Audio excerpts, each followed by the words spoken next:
What should the first draft of your novel look like? My name is Gina. I'm an author, editor, publishing professional. I help you make your writing better. Your first draft can be only 10,000 words long and sort of a gist of an idea of a beginning, a middle, and an end. It can be a fantastic beginning without any sort of end attached to it at all. It can be a fantastic ending and you don't know where to start the story.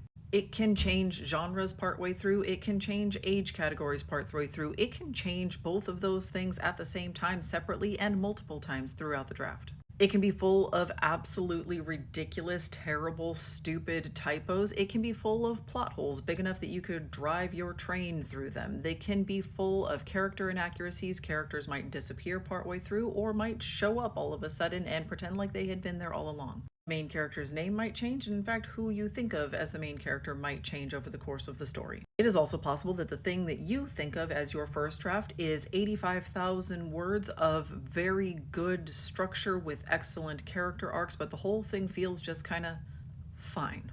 First draft also could be 295,000 words for a cozy rom-com, and it has too many characters. It talks about all of their backstory. It explains who their high school English teacher was, even though they are 35 years old and they are living in a different country from where they went to high school. All of these things and everything in between and every other version that I did not explain already is a perfect first draft.